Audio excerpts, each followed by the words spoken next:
The opinions and viewpoints expressed in .NET Rocks are not necessarily those of its sponsors, or of Microsoft Corporation, its partners, or employees.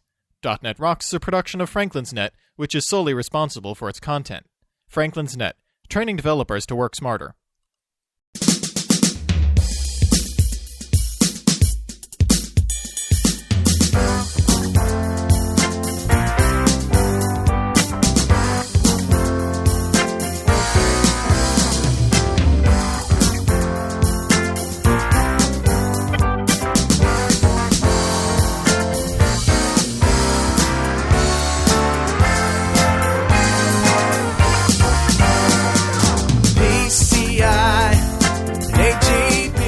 Hey, Rockheads! Water cool your PC later and listen up. It's time for another stellar episode of .NET Rocks, the internet audio talk show for .NET developers with Carl Franklin and Rory Blythe. This is Jeff Maciolik here to announce show number 69 with guest Richard Cambell, recorded live Thursday, June 24th. .NET Rocks is brought to you by Franklin's Net, training developers to work smarter, and now offering hands-on VB.NET and ASP.NET classes remotely. Online at www.franklins.net. And by Data Dynamics, makers of ActiveReports.net. Simple, powerful, and cost-effective reporting for Windows Forms and ASP.NET web applications. Online at www.datadynamics.com. And by Dundas Chart. Advanced technology, advanced results. Online at www.dundaschart.com. Support is also provided by Code Magazine, Microsoft Technologies in-depth for IT managers and developers. Online at www.code-magazine.com. And now, the man who was once told by a French waiter, "No, you cannot write the application in Fox Pro," Carl Franklin. Oh, yes. And that is a reference, actually, to Dev Teach, where I was at last week. But before I explain that, let me introduce Rory. Rory Blythe in Portland. How you doing, man? Doing all right. You know, hanging out, just sort of doing my thing. How you feeling? I'm feeling interesting today. I am starting an antidepressant given to me by my doctor, and I'm going through... It's a rather turbulent stage. It's... when you take a selective serotonin reuptake inhibitor, which causes serotonin to be more effective in areas where it has previously been, arriving in diminished supplies, it's actually not very selective. And so you get this huge, rush of serotonin all over everything, and you basically just go crazy for about a week. But after that, I guess it's supposed to be really nice. So you're sort of in this limbo time right now. I don't know if it's limbo. It's sort of like Alice in Wonderland kind of stuff, But no, I'm actually pretty happy about it because I've been down lately, and right. I figured that a little bit of strangeness and a little bit of the sweats, upset stomach, confusion, flushing, falling down, being dizzy, and things like that is worth getting better. So oh, good. They say it all goes away after 2 years or so. Well, we'll try to keep the laughs to a minimum so you won't throw up or something. Although I can't promise anything. Yeah, no, that's fine. That's fine. No, so how are you? How's things? How's Clara, actually? Oh, Clara's just fine. Thanks for asking. And a couple of people have expressed their concern. Let me just say, everybody, she's just fine. She's doing great. Yeah, it's as if she never had it. I mean, after the first 2 days after the first day of antibiotics, at the end of the day, and she had this little skin rash too that just magically cleared up and just went away. It's amazing what those things do. So, yep. Well, Rory, I had a great time up at Dev Teach Montreal. I wish you were there, and it's too bad. Maybe next year you can go. But really wanted to go. I've never been to Montreal. Yeah, it was very nice. And the Fox Pro reference, because they actually have.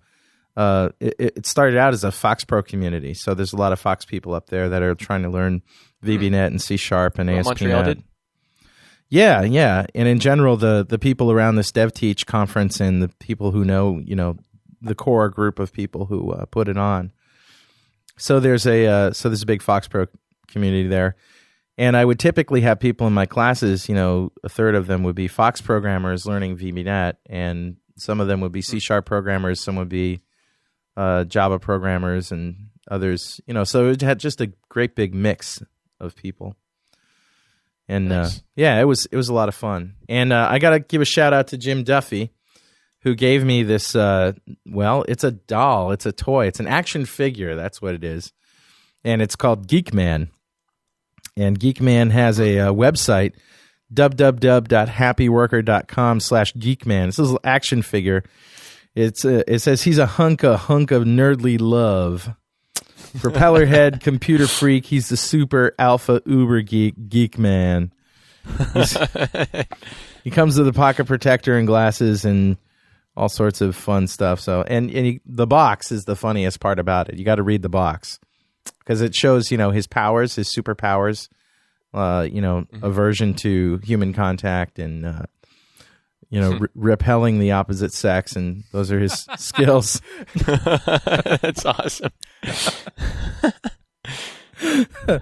Just cool. It's really, I never would have thought of repelling the opposite sex as being a secret superhero power. That's awesome. That's really good. So as the Schwago of the week, we're going to give away a Geek Man, and the namespace therein is system.geekman. And that's it. System.geekman. So that's simple. We'll just forget we said that and go on with it. Said what, Carl? So, Jeff Maciola, you're going to be joining us, apparently, on this show. I guess so. Hi. Hey. We're going to actually let you come out and talk for once. I don't have to get pushed back into the sound room? No. Back in the sound room, Jeff. Because the show is not just about .NET. In fact, it's not about programming at all. It's about water-cooled PCs and flying cars. So we thought we'd have some fun and relax a little bit and just geek out. I'm good at geeking out, Carl. Yeah. And as it turned out, we didn't have any mail. We got no email this week. Hey, want some free swag or nothing. Nothing at all. So I don't have any mail. So, Rory, I guess it's over to you. An aggressive spam filter or something? Okay. No. And of course, you're not doing Google Weirdos again this week. You've got some news. Yeah, I've got a little bit of news. Okay. But before the news, I wanted to say that on last week's show, as some of the listeners might remember, you asked me about Chris Anthony and what had happened to him. Chris Anthony, yeah. And he was listening. Yeah, he was. The guy who was known around town as this total Linux zealot, and he was causing problems everywhere, and just trying to make us feel bad about ourselves for using God's programming framework. And he wrote to me because he was listening to last week's show, and it turns out that he moved to the West Coast. He took up a job, and he's just been really, really, really busy. But we've emailed a few times, and he also has a new post up on his site, and it turns out that C# is now his favorite programming language. No, you're kidding. Wow. I kid you not. So that's really, really... what I think is really cool is that at first he was totally closed-minded. He didn't want to deal with any of this stuff. Right. He didn't want to look at it or consider it. But in the end, he was reasonable enough to say, okay, I'll give it a shot. And he gave it a shot. He still uses all the other stuff, of course, but... He just wanted to know what he was talking down. Get a good... And now it turns out that he likes what he was talking down. And I think it actually takes a pretty big person to make that much noise about something and then turn around and admit and say, you know what, hey, maybe I wasn't totally right about this stuff. True. So I thought that was actually really cool. And the other thing that I wanted to clear up, and I wrote to him about this as well, is a lot of people think that I am Chris Anthony and Chris Anthony is me, and that he was this secret... Oh, yeah. People think that he's the secret project of mine where I was writing the blog posts to make it look like I converted somebody from Linux or whatever, and I mentioned that to him in a response, in an email that I wrote to him in response to his. And he wrote back saying, yeah, when I first showed up on the scene, people were actually writing to me asking me how Corey was. And Corey is my girlfriend. How Corey was? I thought they were being really clever and outing me. Yeah. Implying that he is me. By asking him how Corey is, they're implying that he is me. Right. I thought that was actually really funny. I had no idea that people were doing that. But anyway, so Chris Anthony is back, and he's blogging, and he is happy with .NET. And before you read the news, we just got a message on the website that we have a website for the live listeners called www.franklins.net/call.netrocks. And on there's a link to a chat program which we allow people to get into during the show and talk to us and each other. And also, we have a one-way message box where people can send us a message and we're watching. So one of them came from Clark Scott from Melbourne, Australia, and he says, "Hey, Carl and Rory, just wanted to say you guys rock," in all caps. Question, when is .NET Rocks the movie being released? I downloaded the trailer, and it looks like the movie will be a lot of laughs. Rory, dude, and I mean this in the best possible way. You not only sound funny, but, man, you look funny, too. LOL. I can't wait to see it. Also, a quick shout-out to all the .NET developers here in Australia. Regards, Clark Scott. Clark, you rock, too, man. Thanks. Yeah. I look funny, huh? Yeah. That's all right. Well, I didn't want to tell you, Rory, but yeah. You know what? Clark can say that, but shove it up your ass, Jeff. Oh! Don't make me put you back in the sound room for the rest of the show. Okay, now, I guess after talking about Chris Anthony, I should also just give his URL while we're at it. So it's Sure. http:// of course, Chris Anth, ChrisAnth.blogspot.com. Welcome to Rob the Windsor in .NET community, chat room Chris. was conscientious enough to put that out there in ZeepChat beta.03. So that's pretty cool. So you want to hear some news or what? Yeah, let's hear some news. Let's pretend we have some music. Everybody just boogie down. Actually, why don't we play the Google Weirdos theme? Weirdos.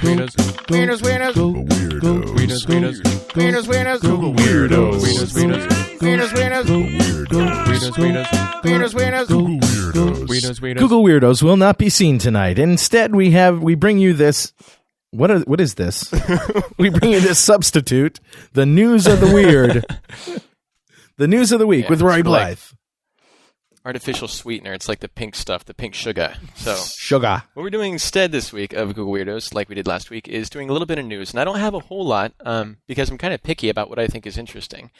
And this week, the serious thing that I think is pretty cool is the latest episode of the .NET Show goes into some details about Monad, which is the new command shell that's coming out in the Longhorn timeframe. And I'm totally pumped about this because I've never given up command line interfaces with the PC.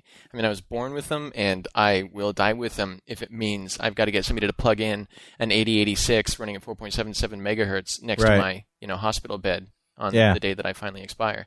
I love command lines. And so that's actually pretty good stuff. msdn.microsoft.com/the show. Apparently there are no other shows except The for that show. one.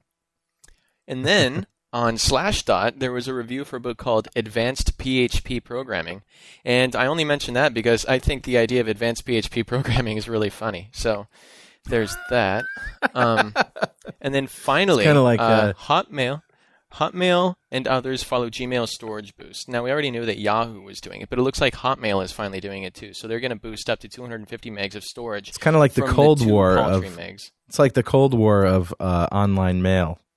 Isn't it incredible how Google upped the ante so quickly? Yep. I mean, everybody has to follow suit. It's absolutely incredible. It's awesome. And none of them have this space either, you realize. Right. They're totally overselling their space. They don't have it.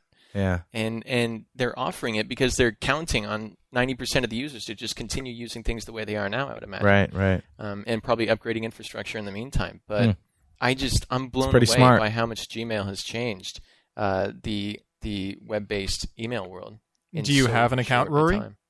Yes, I do, Jeff. I got mine last night. Oh, see, I've had an account for a couple of days now, so I'm better. But isn't it still like spam city out there on those free email services? I actually haven't had a problem with that yet. Really? But I think it'll I haven't come. had anything in my Gmail.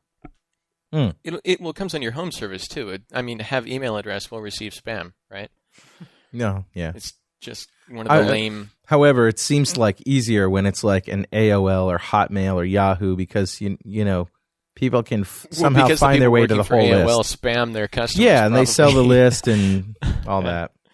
Oh well. That was actually a news item this week. An AOL employee did get busted for selling a huge list of AOL customers to spammers. So that's actually pretty cool that Hotmail is going to follow suit because they came very, very close to completely losing me to Gmail. So. David Foster from the group says PHP equals pretty hot programmer. It's not a language, it's a title. Okay. Well, you and Rory can duke it out after the show. Dude, PHP, I will not take money for PHP development. And this is not a joke. I did one PHP project and I won't go back. It's such a mess of a language. It takes all the bad qualities of any language from the past 50 years and brings them all into Don't one hold back, place man.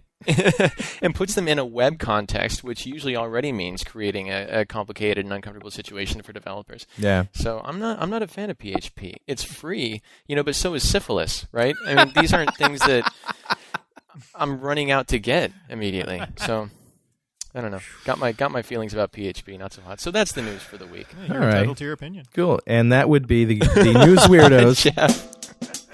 The news weirdos for the week. Weirdos, weirdos. Weirdos, weirdos. Weirdos, weirdos. News weirdos.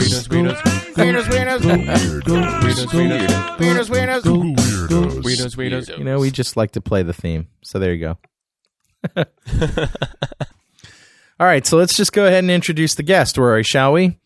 I think that'd be a good idea. Cool. Oh, they're coming for you, Richard. Richard Cambell is a Microsoft Regional Director and President of Campbell & Associates, based in Vancouver, British Columbia, Canada. He is a consultant to a number of companies in North America, focusing on building high-performance, large-scaling websites utilizing Microsoft technology. Richard is also one of the technical editors for Access, VB SQL Advisor, and co-author of the Advisor Answer columns. In addition to consulting and writing, Richard speaks at conferences around the world. However, all that means shit tonight because we're not talking about .NET, are we? Yeah, that's exactly right. How are you, guy? I'm good, man. Here I am sitting in my little toy room. I'm in a happy place. Good, good. And just to we really never got to know each other until DevTeach, but Yeah. I did see you at the PDC. You're a recent regional director. You said January was Yeah, when only this year. And as it turns out, we have a lot of stuff in common, including audio engineering. Yeah, still doing a little time on audio. I never played an instrument worth talking about. Well, but you've been a pro audio engineer, though, whereas that's never been. I was a cable monkey who was allowed to touch the board once in a while. After 2 years, they say, okay, one hand. Yeah, but you've done gigs as an audio engineer. Yeah. Mine haven't been probably quite as interesting as yours. But anyway, and we started talking about all this great geeky toy stuff, water-cooled PCs, and Yeah, that was over the speakers dinner. So somebody asked me about the fact that I water cool my PCs, and it turned into a big rant. well, the thing was, I thought it was a joke, and I was like, water cool. You were like, yeah, I water cool my PCs. I'm like, what happens when it leaks? So that I get a puddle under my computer. That's what happens when it leaks. And you actually know because that happened to you, right? Absolutely. Yeah, you bet. So where have I been? I mean, who water cools their PCs? I don't Rory, know. have you ever heard of this? Gamers do it. A lot of gamers do it. Oh, yeah. Yeah, that's Gamers it's all about overclocking their the PCs, overclocking. Yeah. So that you can take your Pentium and jack it up to 10 gigahertz and, just not melt everything in the immediate vicinity. I mean, I'm exaggerating, but that's essentially what you're doing, right? Well, not by much. The guys at Tom's Hardware jacked a 3.2 gigahertz processor up to 5.25 by cooling it with liquid nitrogen. Don't try this at home, Isn't that more expensive than just going out and buying a really, really fast computer or getting like a dual proc machine? Well, it's probably the fastest clocked Pentium 4 ever done. Yeah, that was the whole point. I mean, they wanted to have the fastest clock machine of all time for that particular moment. How fast did it get up to? 5.25 gigahertz. Oh, jeez. So this is one of those like testosterone things. It's geek studliness. That's what it is. Oh, yeah. But about the geek one side. thing about that, as we were talking, I learned that one of the benefits, or the side benefits of water cooling, is no fan noise. And of course, my ears perked right up because I have a studio and I use the PC for recording, and that's always, that noise is always the noise that permeates the atmosphere, and I'd like to get rid of it. So I've done some stuff with Dynamat and with whisper fans and all that stuff, and it still just doesn't seem to be enough. So that's why it really piqued my interest. But with this liquid nitrogen cooled CPU, apparently it's a little bit more noisy, isn't it? Yeah, the boiling nitrogen sort of gives it away. So and I think they needed to cool the Northbridge chip because they were jacking the machine up so high. So they actually had a refrigerating compressor running on that, trying to keep it cool enough. So for the people who are listening and don't have liquid nitrogen, obviously we're talking about water cooled PCs. how is somebody, is this expensive? Does it work? How does it work? Tell me. Well, if you go through the whole loop, you're getting rid of all the high velocity fans, particularly the CPU fan, which typically spins around between 4,000 and 6,000 RPM. So it's the noisy part of your computer.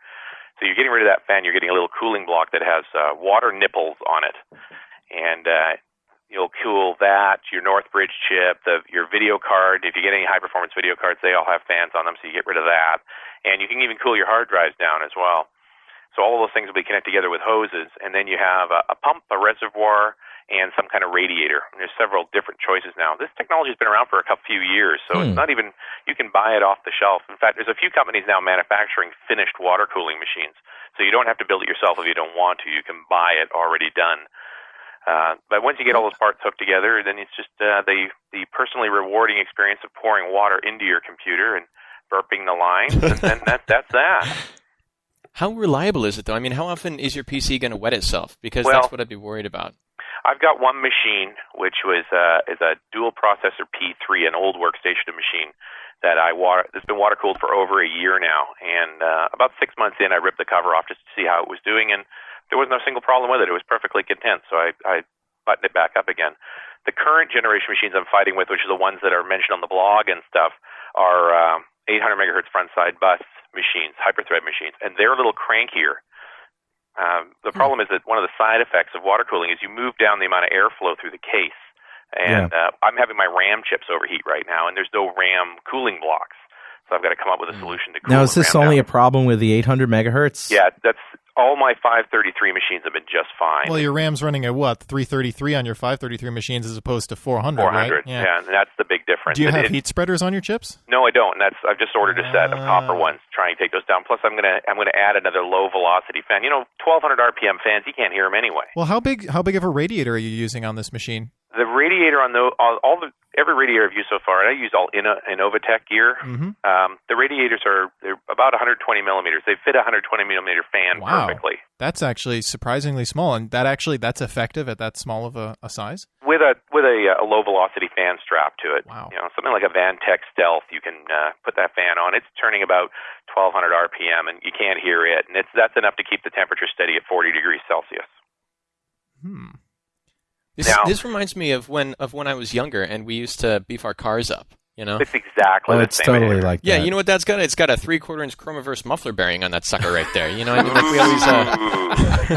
we always had the big, huge, long, complicated everything. That's really cool, though. And when you're talking about this stuff, the thing that I kind of wonder about is, do you see this ever moving out of like the hobbyist area and getting shipped, say, on a Dell to my house or something? Well, or are they going to have to do this or something like this? I think we're getting there. When you see Alienware and Voodoo? who else? Voodoo. They're both shipping machines now. Granted, they're top-end gaming machines that are water-cooled right out of the box, so you don't have to do a thing with it. Except fork over the big cash. So you could imagine, Dell is a sort of commodity builders. If this keeps going the way it's going, you're going to start seeing machines this way. The bottom line is water is a far better cooling mechanism than air is. What about the price? What if you have a PC now and you want to retrofit water cooling into it? What are we talking? You're talking several $100s. Several? 7, 8? Like 5, maybe 5. 6. Depends on how nuts you go and what kind of radiator you use and so forth and so on. There are some less expensive kits I've seen, but they're it's a lot more work. There's a lot more cutting of hoses. Yeah, and they have some dubious quality connectors in between various components. And that's always the trade-off, isn't it? Because when you're dealing with hobbyists, you're dealing with, especially hobbyist geeks, you're dealing with notoriously cheap people. And so, look, I can cut the bottom off this pop bottle, and here's this copper pipe I found out of this abandoned house. And when I glue the whole thing together... It's going to be like this old computer, right? Norm Abram. We took this bender hose. Steve from the chat room says Sony Vaio introduced this last week in its new system. So are we talking about laptops? Oh, wow. Well, they make a Vaio line that's a regular desktop. I didn't see that. I haven't seen that one, which is always disturbing to a geek boy like me. I'm supposed to know about the hardware first. Yeah, I've actually heard some chatter, and there was something in the chat room too about the new G4, the new dual G5 system being water cooled. And I don't know if that's like a custom thing or if that's actually, my friend Will actually just popped into the room, and he's saying the Apple G5 desktop has crazy water cooling. So it looks like there are now 2 major computer manufacturers who are doing this. That's pretty impressive. Yeah, so we're just Richard, getting there. You mentioned a $500 upgrade cost. Now, I've got, say, like a Pentium. I've got a Pentium 1 for desktop sitting next to me, and the thing's kind of aging, and I just kind of look at it. I don't really do anything with it. Now, that $500, am I going to get $500 worth of performance out of it if I can cool it to the point that I can overclock it like crazy? Not a chance. I don't think that you're going to get that much muscle power out of the machine. You'd be better off buying a new motherboard and a processor for that money, right? Okay. And we're talking about 2 different things here. Overclocking and water cooling don't necessarily go hand in hand. I'm not overclocking my gear. I'm after water cooling for quiet, not for performance. And that's exactly why I would go after it, too. And that's most water cooling that you see is about performance. But I think that the quiet PC movement is getting significant, and people are interested in how do I get rid of this bloody noisy box? Now, you don't have bubblers bubbling like... You just get some earmuffs or something. Your room doesn't sound like a fish tank, then? Well, mine does because I happen to have a fish tank in it. Oh, well, okay. That's another issue. And so far, I've resisted keeping it from being connected to my PCs.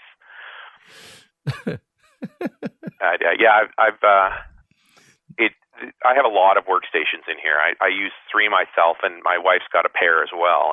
And if you had them all humming with high velocity fans, you couldn't hear a thing in here. Yeah, I have two desktops in my computer. One sitting as a 500 megahertz Pentium 3, sitting as a Linux server, and I've got 5 hard drives in my machines, and so it's getting toasty. There are a good number of fans.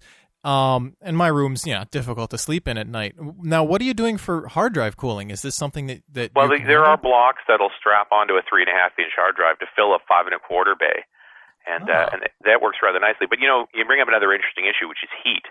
We're not getting rid of any heat here, right? It's the same amount of heat the machine's generating. It's just not generating it quite so noisily anymore. So I still have heat problems in this office because I get it. In the office. What I mean? It's the net amount. The net amount of heat is the same. In fact, the net amount of heat is higher because the pumps generate heat. Right. So, in terms of dispersing heat in my office, that's a separate issue from making the heat quietly versus loudly. But the difference is, the thing is that at least your machines are cooler. Aren't your machines cooler, water cooled, than they are with fans? Yeah, they tend to be. Like I said, I rarely get above 40 degrees Celsius in the water loop. As opposed to what with a fan? It depends on where you measure it. Of course, the processor's hotter. It can be 50, 60 degrees. Yeah. But in the inside of a case can get up to 40 easy. So that sounds about what my system's at. Yeah. Yeah, it's you're still dealing with the same issues in terms of the amount of heat you've got to deal with, and that doesn't go away. And the only way I could change that is if I was to be a complete nutball and put water cooling throughout the house, so I had little nipples sticking out of my wall that you could plug your machine into like electricity. And then that would be cooled water from somewhere else. I actually read an article online somewhere. It's funny you should mention that, where this guy ran a whole bunch of copper tubing in his garage against the cement floor and had it, held down by, I don't remember. He had shelving in there or something, and he had 25 feet of copper tubing in there, and the pump for the the main pump in there, and then ran it through the wall into his workstation. So he probably had a pump in there as well, but I don't know if he even had a pump in there. And his computer ran, at the temperature of the cement floor in his house, in his garage. Yeah, that's right. Renovations for the purposes of cooling computers. That's hitting high. Yeah, it is. But hey, he could probably overclock that system. Yeah. It's and that's the other issue is, do you want to overclock? Are you that interested? Just like teasing up the performance of a car, you're taking some chances with the reliability of the gear. You're going to shorten the life of the engine in exchange for getting a little more performance and being a little showier. What about other household appliances like your TiVo? Should I water cool my TiVo? Can you do that? I suppose I could, but that is a question of how much room I've got. Put it in a bathtub. Okay, that's a good idea, Rory. TiVo's a real challenge up in Canada. We don't get guide data here. Oh, that's horrible. Life is hard. I've been spending a lot of time hacking up TiVos to be able to get Canadian guide data. Is there any other way besides water that people are innovatively cooling their systems? Well, the other gizmo that I've seen, I've yet to buy, is one of the Zalman TN 5500 or 550 cases. I don't know if you've ever seen this thing. It's new on the market. It's a $1,200 case. Oh, jeez. But the reason is the whole case is a heat sink. Huh. And it's got a power supply in it that has no fans. It's heat sunk against the case. And it uses all heat pipe technology to transfer heat out of the processor and the video card and so forth, so that you literally have zero fans in the entire case. I mean, none. So the machine should make no noise at all. But, nice $1,200 premium. Dude says on the chat line, "Hey, Rory, here's a funny thought. Maybe one can have a coffee machine from the circulated hot water from the CPU. Geek Cafe Mocha or Geek Espresso coming right up." You know, the Novatech guys actually make a coffee cup warmer. Who's this? This is the Novatech, the guys who make all the water cooling gear. They make a coffee cup warmer that you hook up to your PC. So you can use the temperature of your CPU to keep your coffee warm. Wow. I was like, gee, my coffee's getting cold. I should run a SETI at home work unit. I remember my question. Okay. I remembered. Okay, and I'm really excited about that. Okay. The question isn't very good, but I'm just really happy that I remembered. In fact, I have two questions. I added one after I remembered the one. So my first question is, and this is not the one I remembered. This is a different one. My first question is, why don't you use antifreeze? In response to the question that you didn't remember, because it would burn holes in my computer.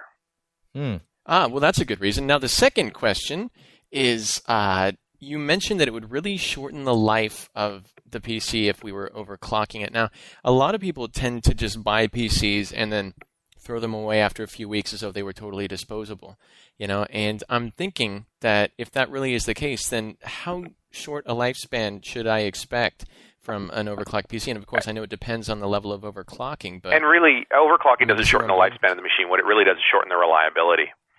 So you start getting a lot more, how did I tell that my RAM was overheating in my machines? Well, because it would spontaneously blue screen once in a while. There was, right, okay. It's not like a big sign pops out of my machine that says, your RAM is too hot. Yeah. Right? It doesn't do that. It just doesn't work properly. Yeah. So that, the consequences of overclocking is flakiness. Yeah, I was reading about an interesting thing called it's electron erosion, which is one of the things that happens to processors over their lives is just lots and lots of electricity just coursing through them constantly. And one of the things that a lot of people have to do when they overclock their system is they increase the CPU core voltage. So besides the fact that your CPU is generating more heat, your CPU is also there's a bigger voltage differential. The current probably increases as well. I don't know. So there's just more electron erosion, and because everything's warmer, everything's a little softer, and so your CPUs do last a little shorter. I have damaged CPUs from overclocking them. I had a Celeron 300A that I was running at 5 something for a while, and that was a notoriously overclockable chip, but it doesn't run very reliably anymore. Now you have to run it about 233 for it to be stable. So, you can shorten the life of your system, but, short-term reliability too. Well, you got to ask yourself, why do you want to overclock?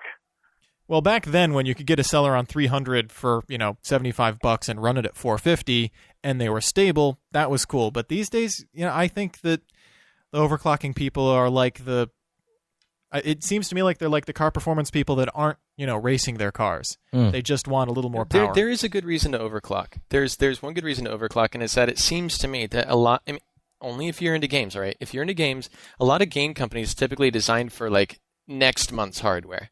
They'll bring the stuff out, and it'll be set up so that if you're running on top-of-the-line machines today, you can run with most of the features, set near to maximum, at least set to high. But you probably won't be able to set them to maximum for another month or two, waiting for like the next generation of hardware to come out. So it seems to me that at least for gaming, there might be a lot of reasons to overclock if you really want to get the 100% full experience out of any given game. Yeah, guys are always in pursuit. This is all about first-person shooter games, right? The Quake and Unreal Tournament stuff. It's all about frame rate. Yeah. Can I get that 60 frame rate and be able to pick that guy off from 500 yards with my lightning gun? Right. But that's not what it's about. It's about, can I get 300 frames per second just so I can take a screenshot and show it to all my friends? And say, look, I had 300 frames per second. I rock and you suck. Right. Yeah. That's what it's about. Yep, it's the chest beating. It's the baboons hitting trees. It's the status howling, symbol so, among geeks. Yeah. Richard, Yeah, what was really that? I is. went to this website before you showed me that had these people who were making a PC with a clear case and the green modders. neon lights, and what was that? The modders. Yeah, the modders. Yeah, you got the overclockers and you got the modders. What's the URL to that so I can check it out? Which one? That was the BitTech guys, right? Yes. Bit-tech.com. And yeah, they're sort of, this again comes from the first-person shooter games, right? The first-person shooter guys all want to get together for their LAN parties, so you get 25, 30 geeks in a room. They each drag their own machine and they network them together. Bit-tech.com is a drill bit company. Nice.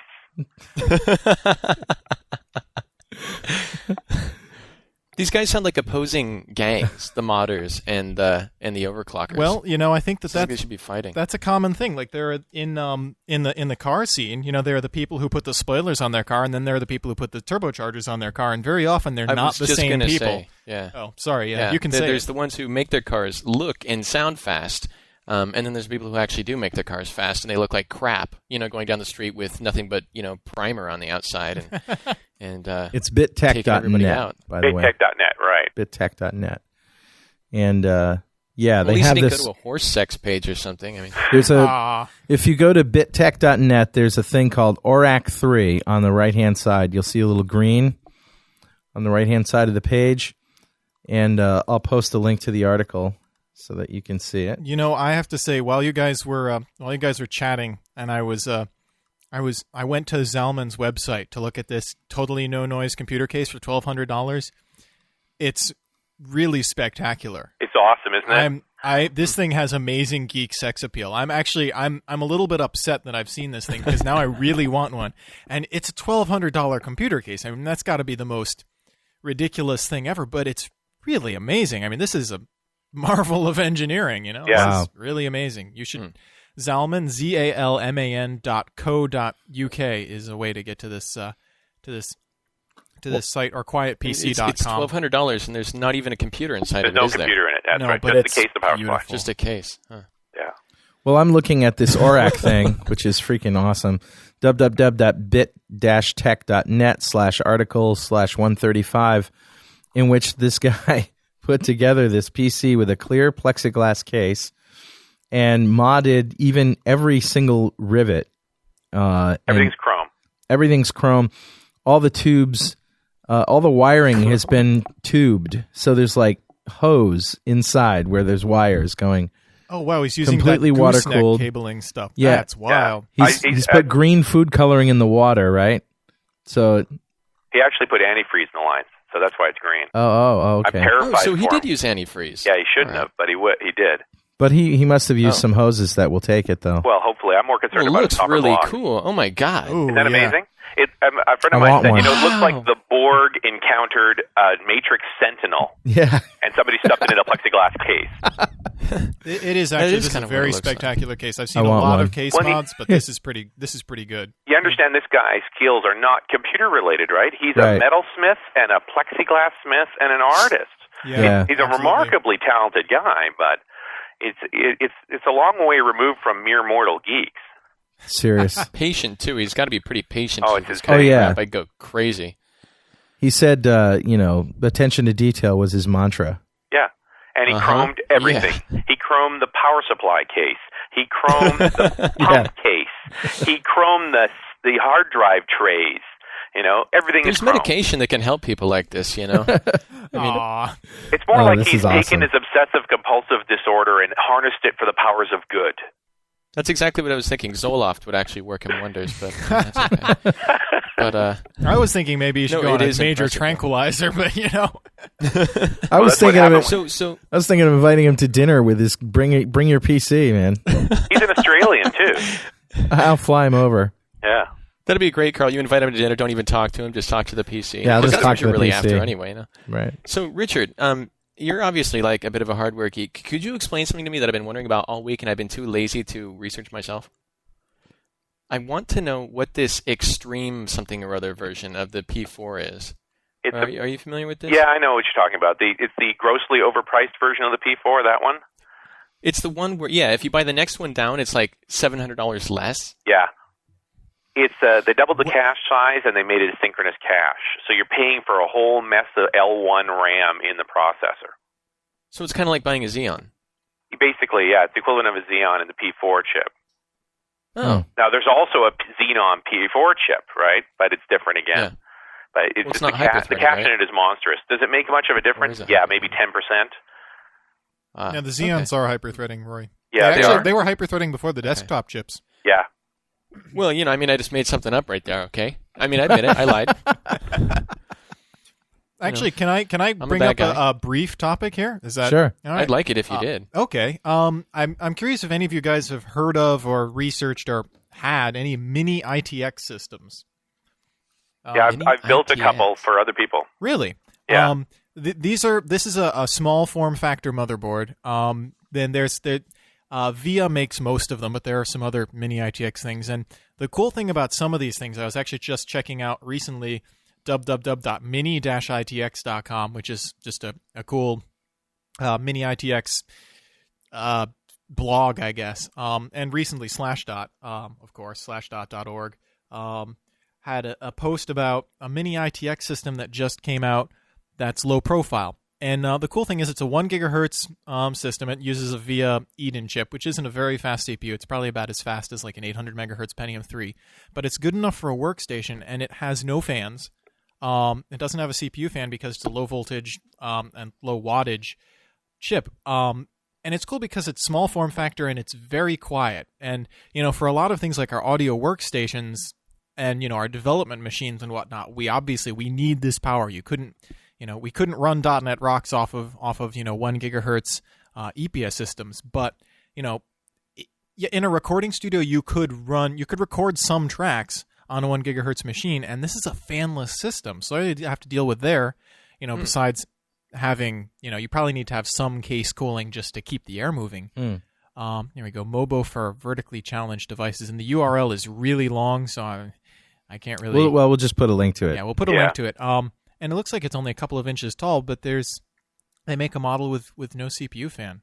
That just the blows aim of my those mind. things seems to be mostly for the home theater PC or the Exactly. computer attached to your television. Yeah. Yeah, and that's a room that you That really makes don't sense. want to have a zzzz in the background all the time. Yeah. And so their solution to that, they have no room in the case anyway. Yeah. But their solution to that is to gear down the processor, go a little lightweight gear so that you don't need the cooling for it. So, Richard, I have a question for you. Now, does this water cooling hardware work with rack mount systems? Yeah, sure. Well, all my gear is rack mounted. Oh, really? Yeah, I'm a rack mount nut. I have a server closet in my house because everybody should have one. And what I've done with my desks when I had them built is I had little boxes made under the desk that have racks in them. So these racks slide out on rails, and you can rotate them to make adjustments to them. And you plug the machines are all rack mounted and slide in and out, and that's all the water cooled machines. Wow. So where does the water thing go? Does it go in the unit itself? Well, all this water reservoir? cooling gear is inside the case. So the reservoir and everything is inside the case? That's right. So it's completely self-contained. Yeah, but I needed a 4U case to make that work. Right. Yeah. And how many machines did you say you had in a rack? The server racks got quite a few, but the workstation base just have a pair each. Well, let me talk about your server rack. How many are in there? 8. They're not water cooled though, because they're in Oh. a soundproof closet. I don't need to water cool them. Oh, okay. Well, I'm talking about the room where you have your water-cooled PCs. Yeah, so in the office, there's 4 water cooled machines. All right, and you hear no noise Well, yeah, no noise from the PCs. from the PCs? Yeah, they're like I said, all low velocity fans. So the fans that are in them are turning under 1500 RPM, so they just make any noise. So you're a sound engineer. Can you put that in dB for me? No, I don't think I could, not accurately. I can do it. 50. That's not that quiet. Jeff, have you ever heard a water-cooled PC? No, I haven't heard a water-cooled PC. I came very close to building a really, really cheap one, but then I decided that I would just buy more hard drives. I'm up to 730 gigs now. Ooh. Ooh. What are you Congratulations. putting on all those systems, really. Jeff? All pirate stuff. no, of course not. I don't. Porn. It's all about the porn. Porn. Yeah, actually, I Porn record 24 tracks as 2496 audio in different parts of my house. I'm spying on everybody. It's just always rolling. We never erase it. Well, I just don't delete can I ask anything. Can I ask you a question, Richard? Again? Sure. I mean, if I may. Yeah. Us being the interviewers and you being the guest, it seems Yeah. appropriate. I was thinking, could you possibly explain to me what in the hell hyperthreading is? I mean, I kind of get it, but then I kind of don't, because every time I ask about it, somebody says, oh, it's sort of like having two CPUs, but then it's not, because it's not as good. And Yeah, it actually second kind of CPU sucks. is kind of crippled. Basically, okay. inside of your processor, inside of all Intel processors, is this thing called the pipeline, and it's basically this way that microcode, the internal code, is executed in a series of steps. And Intel engineers, in their infinite wisdom, created a second pipeline. It's not complete. It doesn't have everything in it, but it was a recognition that there's some things that can run simultaneously. And so they created this split pipeline, and you basically create this concept of a logical second processor. There's some tasks that have to run on the primary process pipeline. They can't run on the secondary. So the processor assesses what it can transfer one way or the other, and once in a while you'll get a big bonk with software that doesn't understand hyperthreading. But what's happening now is we're seeing more and more code that understands that, we've got a hyperthreaded processor here, so here's some things that can go to the secondary, and this is stuff that'll run on the primary. But it all still actually runs in the one CPU. Yeah, there's only one CPU in the case. So it's almost like having a freeway on-ramp for a second set of instructions, or... That's actually, I like that metaphor. It's a freeway on-ramp to your processor. That's very spooky. What do you How about call another freeways lane? in Canada? Maybe we're having a language barrier problem here. Maybe a different Because lane. I don't want to believe right now that my analogy wasn't good enough. Your Yeah, analogy was very good, Rory. But it could have been incorrect, Jeff. But it was a good analogy anyway. It's a freeway okay. on-ramp that adds another lane to the highway. Oh, okay. Well, that's a good idea. sort I like of. an that. still- on-ramp on to the other front lane, something like that. Okay. All right. Well, but now, as a developer, for example, I like to run VPC pretty much all the time, and it'd be really nice if I could run VPC on my machine and still do all my development on that machine as well. So I could just have one machine, have two monitors coming out of it, and just do everything right there. Now, is hyperthreading going to help me in that situation? Yeah, hyperthreading will definitely help you with that situation. But Really? be aware that VPC's performance is more dependent on whether or not the VPC session has focus. Okay. Its thread priority drops as soon as you put it in the background, so things start running a lot slower. And when it comes to making VPC run fast, while processing time helps, fast hard drives make the bigger difference. Yeah, I moved my VPC to an external FireWire drive, and performance just went through the roof compared to when it was on the local hard drive. So. Yeah, that definitely makes a big difference. Here's a good question from a listener. Does hyperthreading have anything to do with a multi-threaded application, or are these two different things? Well, they're two different things, but of course, we're sort of talking about the same concept. Yeah, because definitely a hyperthreaded or multi-threaded application would take advantage of the hyperthreaded processor. Yes. Can you? This is a question actually that came up by a person in a class that I was teaching. Can you assign a particular thread to run on a particular processor? Not that I know of, but that's, now you're getting into the whole HAL, the hardware extraction layer, as to what you're allowed to control and what you aren't allowed to control. Yeah. I've seen an app that does it. It wasn't a VBNet app or anything. This was I don't know. It was I guess MFC stuff. It was some sort of C++ app. It was actually a Macintosh emulator that would allow you in the configuration. Actually, it was a downloaded program I ran the other day. It was what's the name of it? It was, oh man, it's whatever the Mac emulator is that's based on come to think of it, I was dreaming. Yeah, I was dreaming, and actually, whatever Mac emulator. There's like more than one Mac emulator. Yeah, there's a bunch of Mac emulators. It's the one that's based on UAE, Really? which is the Universal Amiga emulator. The Amiga, yeah, I use that for Amiga, but yeah. UAE. You've used UAE? Yeah. Oh, well, there's a Mac emulator based on UAE. with an Amiga ROM. Yeah. What do you do that for? You just missed the bouncing ball demo? You're talking to an Amiga actually, user over there. What's going on actually is when I was a lot younger, I grew up with an IBM PC, CGA, 4 colors, and whenever I got a game, I looked at the back, and they had the screenshots from the Atari ST and the Amiga, and I always expected it to look like that on my machine, and it didn't. Okay, because the Amiga and the Atari ST weren't total pieces of crap, and they had just glorious graphics. And the IBM PC, I go back home and I've got cyan, I've got magenta, I've got white, and I've got black at low resolution with that one stupid little beep. It's amazing you don't wear glasses, Rory. And I knew this girl when I was in 4th grade. Her name was Liz, and her family had an Amiga, and she rubbed it in like crazy. And I'm sort of just trying to, live a happy childhood a second time around, by running Amiga games on my Windows machine. It's just a very deeply, deeply rooted psychological problem of mine that goes back to that stupid girl who wouldn't stop rubbing it in about the Amiga her rich family owned. What was her name? Let's embarrass her. Yeah, so that's what it's for. Liz. I don't remember her last name. Her name was Liz. Hey, Brian Randall sent me an IM, and he says you can set processor affinity. So apparently there's some API call that'll allow you to stick it to a processor. But it's no guarantee, I don't think, is it? Well, who knows, right? Affinity means it's an affinity for a particular processor. You wouldn't want to have it guaranteed that it sticks on one And that's CPU, what I'm though. thinking, too. I mean, that's what the operating system does. It decides. Let the thing do its job. Right. Although there might be cases where you'd want to be able to tell the operating system, hey, these two threads should be on separate physical CPUs. Yeah. As opposed to, just letting it stack them after each other. With audio processing, it would probably be really useful to be able to do that. Absolutely. Say definitely, like if I'm encoding in a particular format, then definitely do this on the second CPU and free up the first one to do everything else. So I don't but you can still have different threads within the same application, and the CPU can handle it if it has to. And if there's another processor, it can offload it. But the thing is that the OS is in the best position to make that determination of when. Yeah, the OS is sitting at a larger level, able to see more important things going on than just your silly program. File I/O. Well, this is going to get really more confusing because people are, trying to figure out hyperthreading now where you've got one chip, you plug it in your computer, and it says you have 2 CPUs.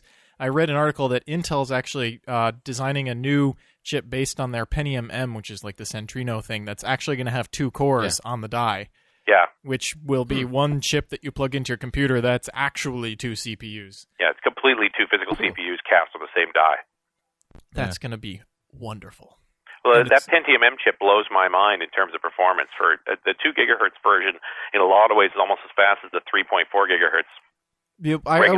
I read something about the Pentium M that says that a lot of it's, based on Pentium 3 architecture, and, megahertz for megahertz, the Pentium 3 really was faster than the Pentium 4. Absolutely true, yeah. I have my Pentium 3 800 downstairs is still a very usable machine, faster than some 1.4 gigahertz P4s I've seen.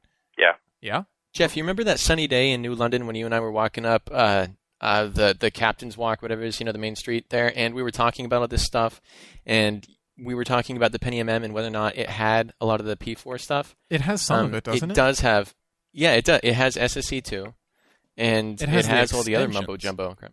But it's not based on the architecture. Right? Or maybe it is. I don't know. This is really bizarre stuff that I don't think I'll ever really be able to understand.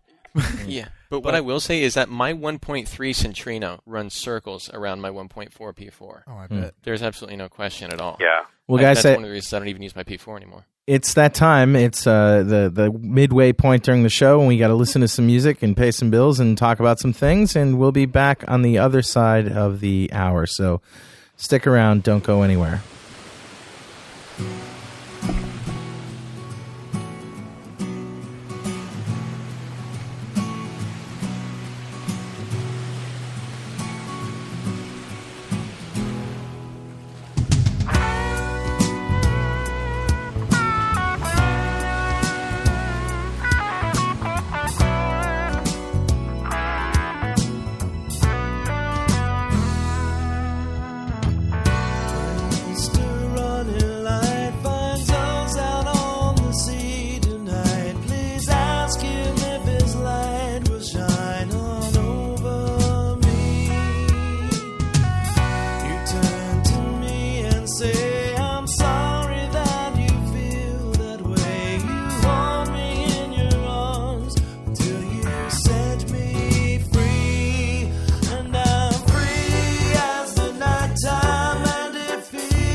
Hey, Carl here. So I want to tell you a little bit about ActiveReports.net from our old buddies at Data Dynamics.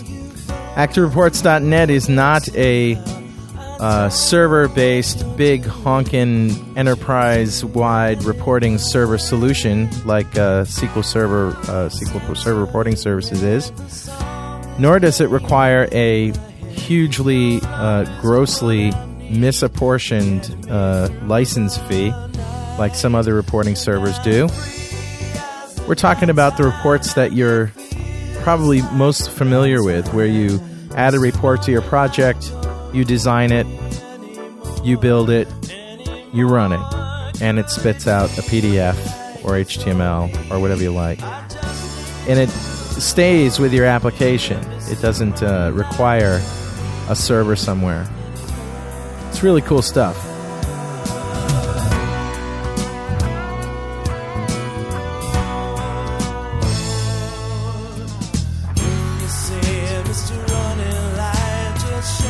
So do yourself a favor and go up to www.datadynamics.com and grab a demo copy of ActiveReports.net. And you can use this in ASP.NET. You can use it in Windows Forms applications. Does a great job. And a lot of our guests and regional directors and MVPs swear by it. So you got to check it out. ActiveReports.net at www.datadynamics.com.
Hey,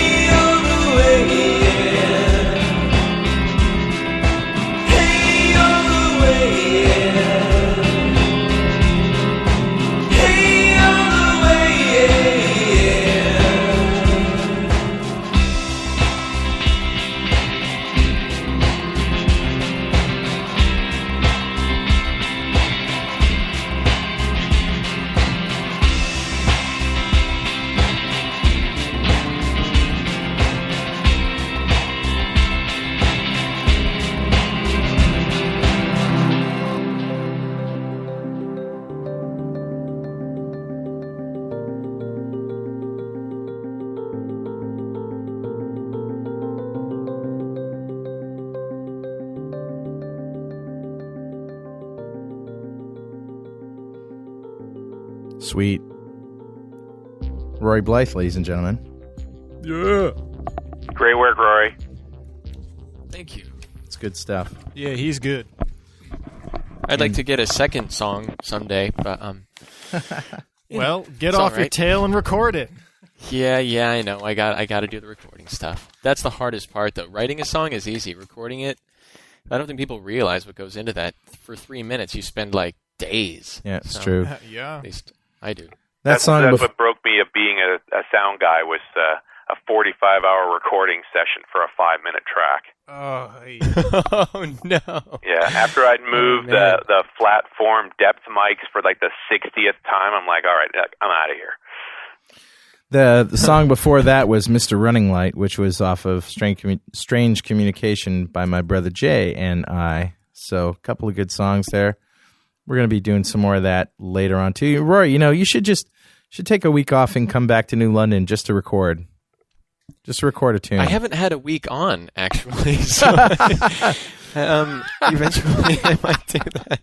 Got to get some cash, but yeah, I'm working on that. Let's get back to our real serious discussion that we were having here about hardware. What the heck were we talking about? Were we still on the Pentium Computers. 4 versus Pentium M thing, or had we moved past that? Oh, man. I don't know. I think that was about where we were. I was just Yeah, it's a talking long about way how from much water cooling. about how much my Centron kicks or Centrino kicks ass, and I think then we went to commercial break. Okay. Well, So my Centrino really kicks ass. Does your Centrino kick ass, Rory? It really just kicks some butt, man. Right up until the part where it Seriously, bursts it's into awesome. flames. well, that's Do they because do it's that? not water cooled yet. These guys don't make any noise, though. They're not water cooled. They're just nice little quiet computers. I got a couple Centrinos in front of me right now. Well, Both of I've them got are a just playing question real for nice. you. I got a question for you, Richard. What CPU's in the system that you're water cooling? Depends on which machine you're talking about. I got a couple of P3 1 gigs that are water cooled, and I got a P4 2.8 with a 533, and that one's no trouble. And I got a pair of matching P4 3.4s with 800s, who were happily named Terrence and Philip, and they're the ones who are causing me all my grief because like I said, I think the RAM is what's melting down, and so. Now, do you think you'll be able to fix that? Do you think, or should people stay away from 800 megahertz frontside bus computers? Well, if you're going Probably for just cooling, Canadian RAM. yeah, maybe that's it. Hey, what's that about? The exchange rate is what's getting you bad. Yeah, Right. it's so if you're gonna water cool for overclock, well then you got lots of fans. That's not a problem. But I think what I've done to get rid of the noise with all the fan reduction, there's virtually no air movement through the case, and that's why the RAM chips are overheating. And so clamping the big RAM coolers onto that thing, and plus I'm going to add another low velocity fan at the back of the case to try and draw the air through, and hopefully that'll do it. I got another one for you. Have you looked at BTX cases at all? Or not, looked at the BTX spec. I guess there aren't an awful lot of BTX Yeah, there's no out. cases out there yet. And I understand where they're coming from because, we really need our computers to be larger. I don't see the need for yet another case design. Well, the only thing that I like about the BTX design is that and I'm trying to remember, I don't have a sheet up in front of me, but it looks like the way it's designed is they've changed the way the air path through the case is. So that if you have a fan in the front of the system, it draws the air like across your RAM, then across your CPU, then through your interface cards or something, as opposed to having your RAM sort of, above your CPU and your hard drive sort of in front of your CPU and just everything sort of in weird spots. But yeah, it's been a while since I've looked at the spec. I was just wondering if you foresee the ability to move your water cooling system to a new case form factor, or if it's just going to be a whole bunch of buying more equipment. Well, I'll tell you the story of the first time I tried to take a water cooling system back out of a case. The one of the challenges is as soon as you breach the water loop, you assemble this thing dry, and then you pour I use a mixture of distilled water and isopropanol and pour it into the reservoir. So it's all very neat and tidy. You never get any water anywhere. But getting water out is not quite as simple as getting it in. Yeah. And understand that all of those nice sliding features in a case, like being able to pull a drive out, that kind of thing, well, when you hook up water hoses to it all, that kind of limits your ability to do any of those things because you don't want a lot of slack in your water hose, or it'll pinch, and if it pinches, then it doesn't flow properly, and that causes other problems. So, it's almost like building a water cooling machine is sort of a write-only system. Once you assemble it, you really don't want to take it apart. So, I had to take one of them apart because it was leaking water out the bottom. So I got the case partly ripped apart and was pretty sure the problem was in the pump. I positioned a piece of paper under it and saw where the drips were coming up. And, taking the pump out means also pulling the reservoir. So I needed to drain the line. So you take sort of the high point of all of the water lines, and that's the one that'll have air in it. Pop that open and aim it at some kind of container. In my case, it was a little yogurt container. Good for half a liter of water, which I knew there wasn't that much in it. Now, the tricky part here is you want to fire the pump without powering up the motherboard because you're going to drain all the water out of it. You're going to fry the motherboard if you do this. So this little plug I've got that you can unplug the main motherboard plug, and then you plug this little connector in, and that stops the motherboard won't power up, but it tells the power supply, go ahead and power up, the motherboard's happy. It's just a little shorting loop on two of the pins. Huh. Which pins? I want to know. I want to make one of these. I'll give you the plug. It's you can get Innovatech makes them. So I paid $5 for mine. Ooh. Anyway, so that fired over the pump, and that was the point where I discovered I'd unplugged the wrong end of the hose, and so my end of the hose had no water coming out of it, and it was shooting water all over the inside of the case. So I turned the pump back off again. That was a very clever trick on my part, and reoriented the hose around, and in my scramble, I'd sort of knock the yogurt pot out of reach. So I was trying to hold up the hose with one hand and reach the yogurt pot with the other hand. And so needless to say, Richard, when it goes bad, it really goes bad. Yeah, shoot, I shot water all over my office. And it's full of isopropanol, so it smells good too. Wow. Yeah, so none of this is easy. And servicing them is a pain in the butt. And buy yourself a nice large container of silicone because you're going to use it. So would you recommend alcohol over water? Well, mine was mostly water, but I put a little bit of alcohol in with it. It was 4-to-1. All right. Yeah. That sounds kind of scary, just alcohol coursing through that thing, That would One be little scary. leak gone wrong, dripping on something it's supposed to be cooling, the whole thing goes up in flames. And, well, at least it was quiet, though, right? Yeah, that or it goes blind, one or the other. I'm looking at the photos of the interior of one of your machines here on your website. The leaky actually. one. Yeah, and I'm seeing something. How much of this equipment did you actually fabricate from hand by yourself? Any of it? No, most of it's bought. I had to hack up the case a bit, drill a few holes and things to mount everything. There's, most rack server cases don't come with pump mounts, so I had to innovate that myself. In that particular machine, if you're looking at the picture, I've got a couple of temperature sensors in the water loop, and they're hooked up to an orbital matrix controller, which then varies the speed of the fan by the temperature of the water. You're such a nerd, man. That's alpha geek stuff, baby. That's what that's about. I thought the water cooling was, Matrix controller commander. The water cooling is approachable from normal human beings, but that's over the top, man. Well, and the orbital matrix board sticks out the front of the case, and it's got a 2x20 display on it. So I have a sliding graph showing current load on the processor and current fan velocity based on temperature of the water loop and so forth. Well, before we You're shift, a sick bastard, Richard Campbell. I mean, wow, that's way beyond just wanting a quieter system. Before we shift gears, Jeff, I know that this is like Jeff's in heaven over there, over in the control room, because we're actually talking about something he can understand. Jeff, do you have any last questions before we get off this topic? Because I really want to talk about the flying car. Well, before we get off the topic, last questions: water cooling, antifreeze. We've covered a lot of ground. We really have, yeah. I had one last question. Yeah, Rory, go ahead. My last question is, what's your last question, Rory? Okay. Well, I actually really was hoping that Richard would be able to talk for a minute about PCI Express. Do you know anything about PCI Express, Richard? No, I couldn't tell you a whole lot about that, no. Okay. Well, so much for that, then. You're talking about PCI X. But maybe that's what I'm talking about. I don't know what any of this crap is. I just know there's another version of PCI coming out, and it sounded like it was the first nice thing to happen. Oh, yeah, this is good. Yeah. Really? Yeah, that's what... Now, you know what? I don't think I can really go do that thing justice. It's they're exploring the possibilities of how to improve the performance of the PCI bus because it's hit its limits. It can't really go much faster than what it is right now, and so they're trying to come up with a design that's going to be faster. So that the whole point about breaking backward compatibility on these card slots is so that the new cards will comply with the new standard and the old cards can be left in the dust. You should just have a fiber optic bus. Yeah, they do. It's called fiber channel. Well, I mean, internal. You know. Yeah, we need more optical computing time because I need lasers bouncing around with my water. And your alcohol. Yeah. That'd be good. Yeah. All right, so tell us about the Sky Car. Oh, man, Paul Moeller. The nice thing about the internet is every time I think I'm a complete whack job, I can go online and find somebody weirder than me. Right? And I feel a lot better about myself. But you got to give Paul Moeller credit for one thing. The guy picked an obsession and didn't fool around with it. He just stuck to it. So the website, Moller.com, MOLLER.com/SkyCar, the guy is trying to build a flying car. And he's not trying anymore. I mean, he's got it. He's only spent 30 years, and he says $10 or $100 million on it over 30 years. How does one do that? Well, I mean, and it's no question. Paul Moeller's a genius. He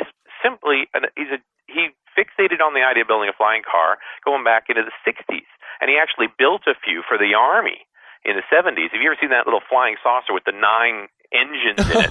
That's Paul Moeller's work. He did that. Man. That's that guy. So he has this vision of flying cars. And I mean, nobody who's ever been stuck in traffic hasn't thought flying cars.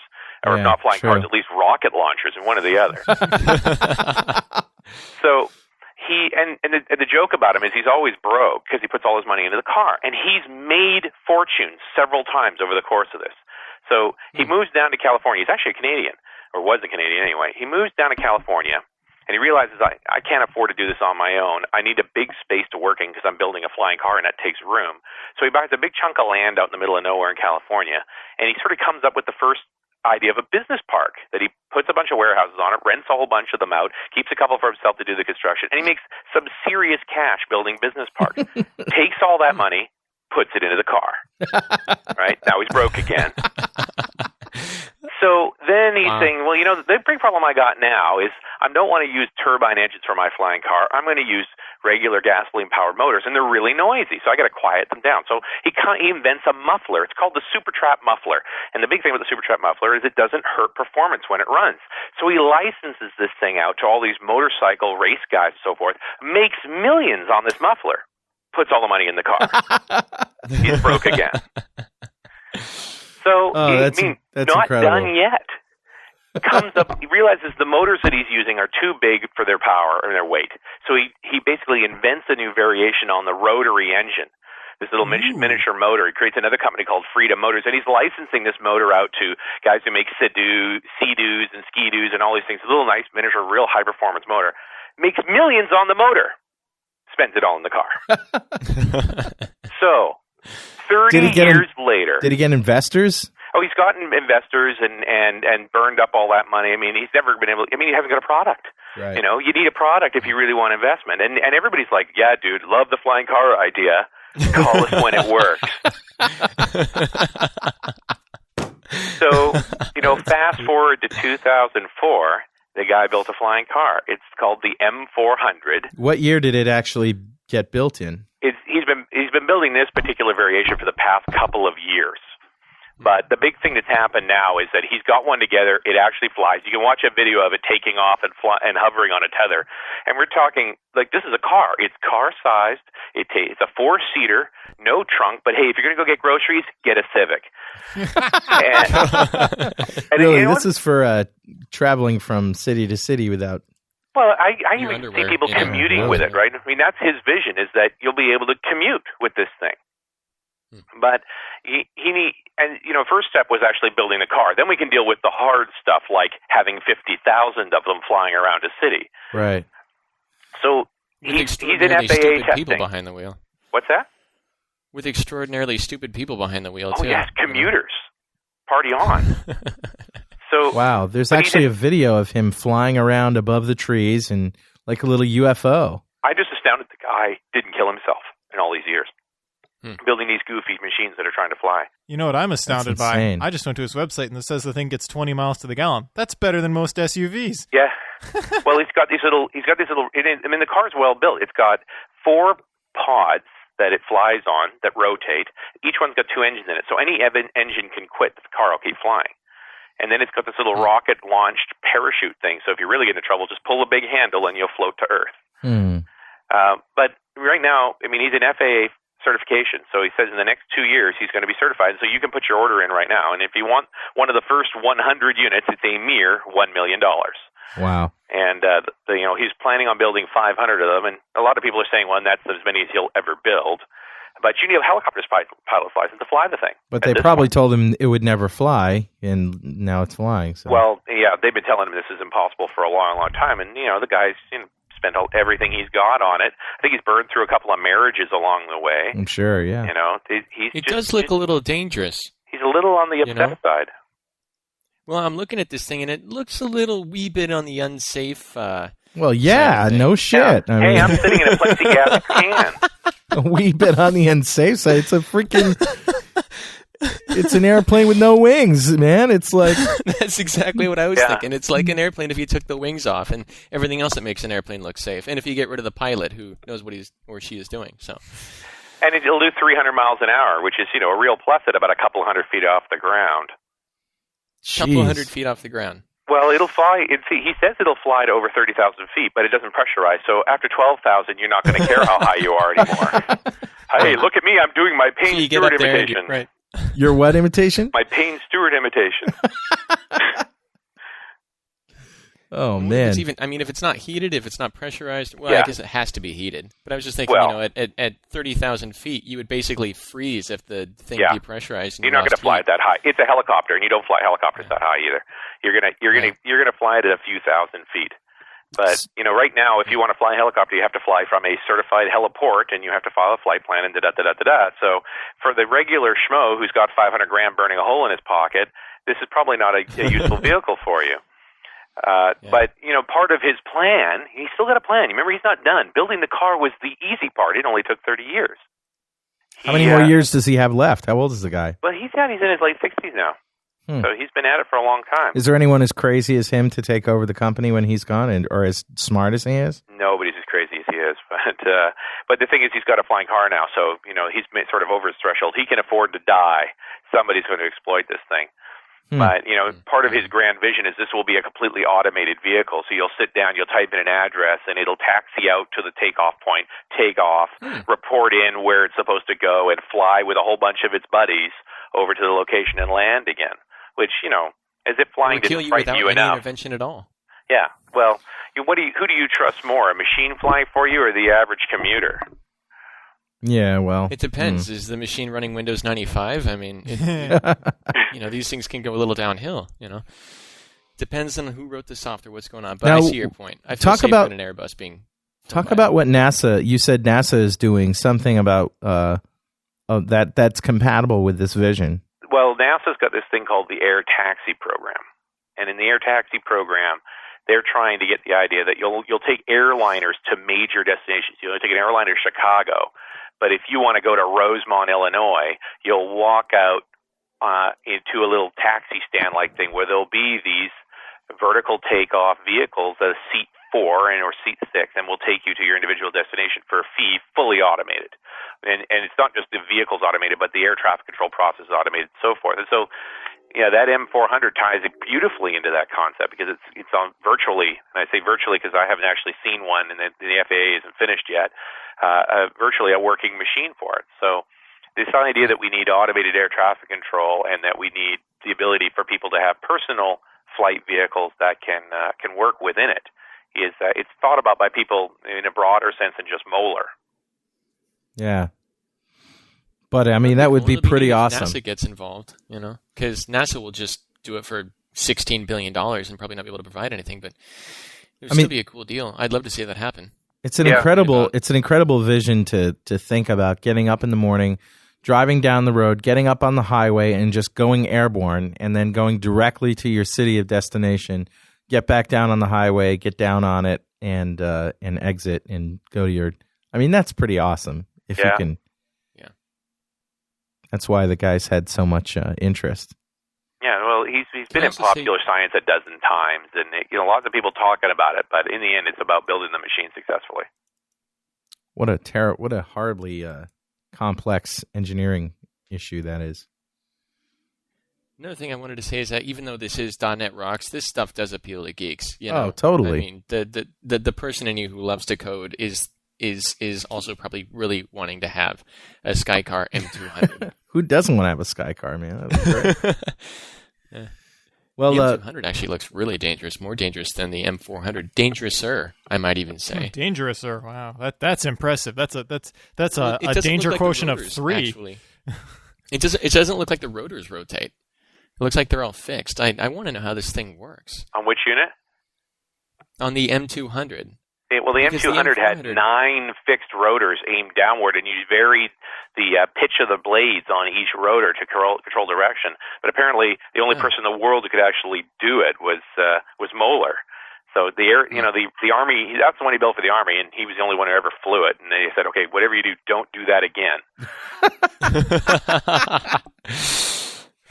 Oh man, it looks cool, but it's very flying saucer, really but nice. it's Pretty a awesome. little aerial death trap.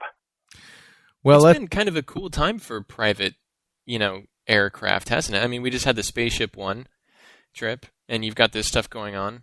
I mean, it's a huge deal. We're getting to this transcendent point of civil aviation.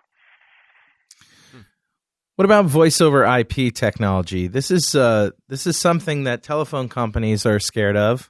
Changing gears a little bit here. Well, I mean, how far can we go with the Skycar? Yep, it's cool. Yeah, hope he makes it. Okay.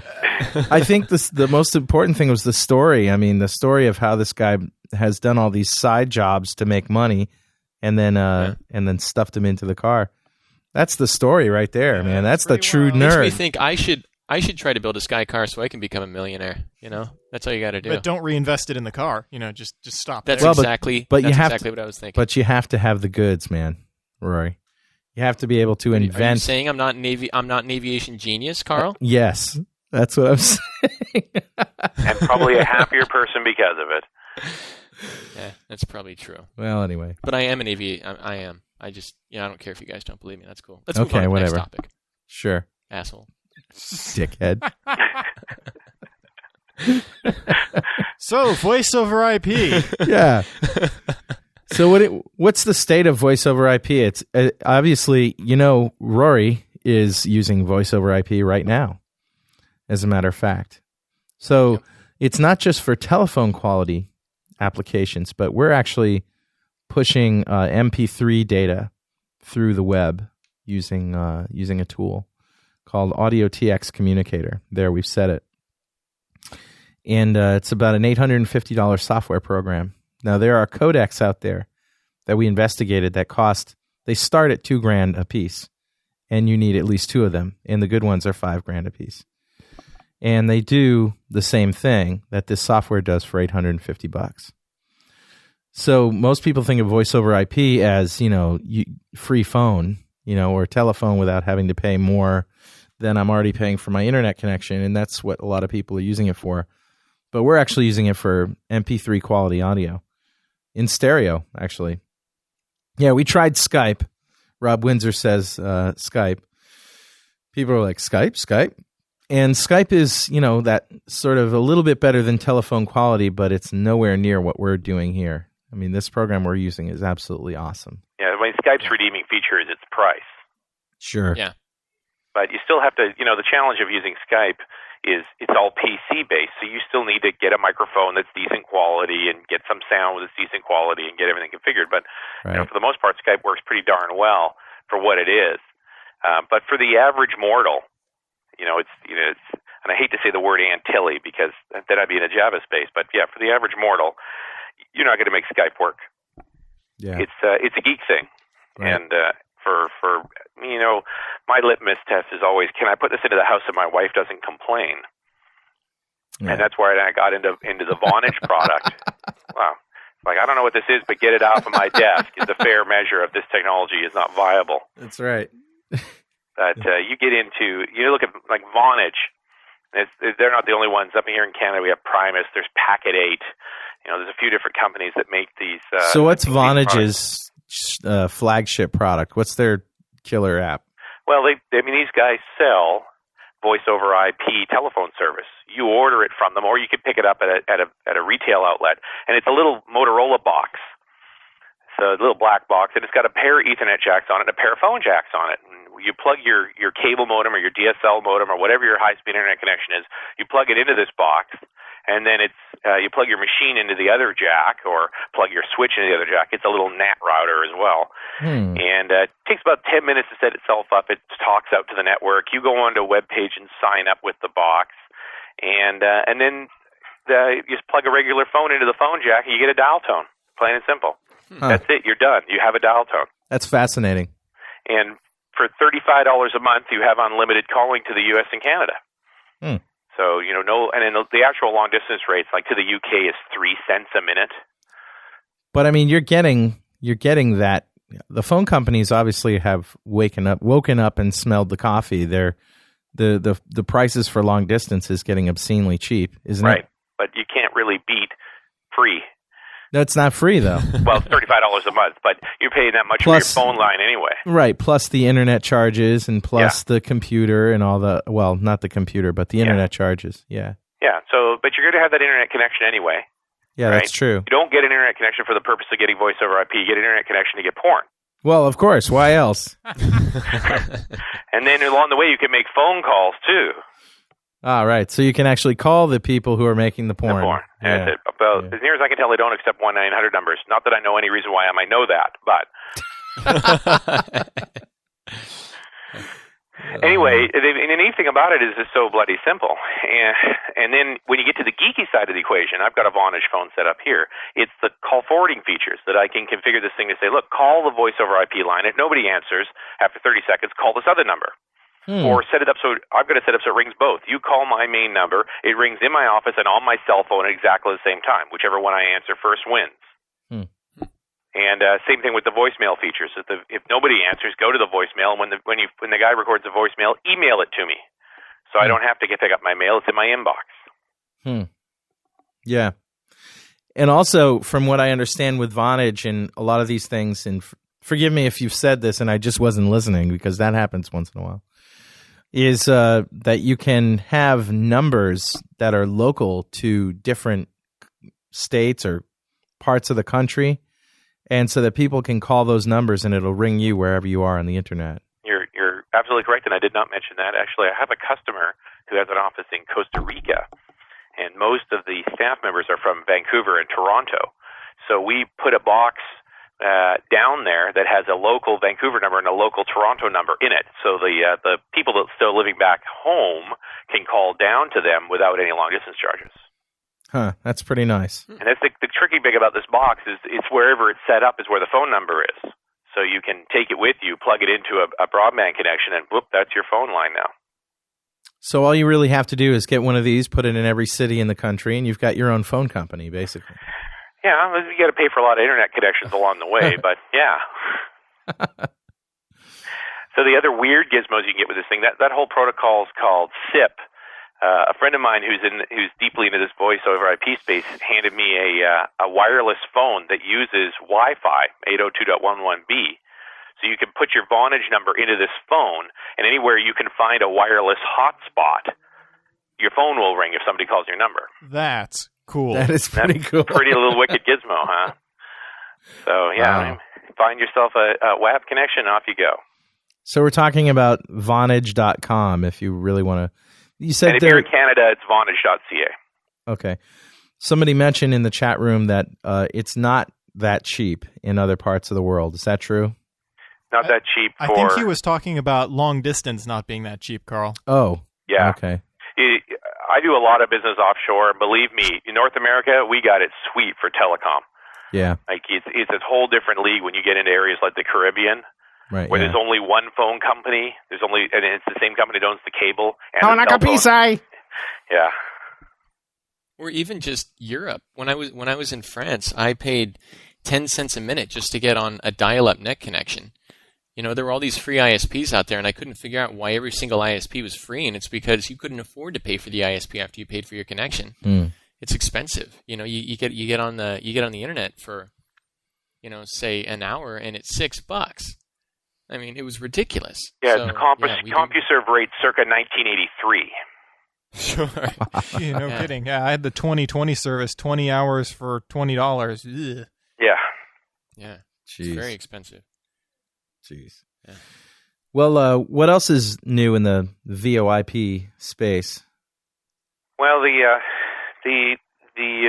gear, people are doing tricks with it now. I've got a friend who decided to switch over completely to Vonage, and so he said, well, how do I get this all through my house? And what we did was go out and disconnect his phone line from the house and then plug in the Vonage box on one of the jacks, and that, of course, made it appear on all the other jacks. So he bypassed needing a phone from the external line. Of course, he's got a cable modem, so he's now telephone company free and happy about it. Wow. That's pretty awesome. Yeah, it's a good trick. The other thing that people are after is being able to take these things with them. And one of the things you need is a pretty raw IP connection for the box. So if you get into like a hotel where everything's natted and filtered and so forth, box won't work. So Vonage also offers this thing called a soft phone, which is basically a PC-based phone like Skype that you can use inside of a hotel. So you can hook up your machine, use their broadband connection, and now your phone will ring on your PC. And then if you want to get fancy, you set up that crazy wireless SIP phone, and now you've got a phone that works as well. Yeah. I've got a question. Have you ever worked with Free World Dial-Up at all? Or any of those Jeff services? Pulver. It actually, that wireless phone I was talking about is a Pulver creation. Really? Yeah, that's pulverinnovations.com came up with that. Said Jeff Pulver is the bane of the telephone industry.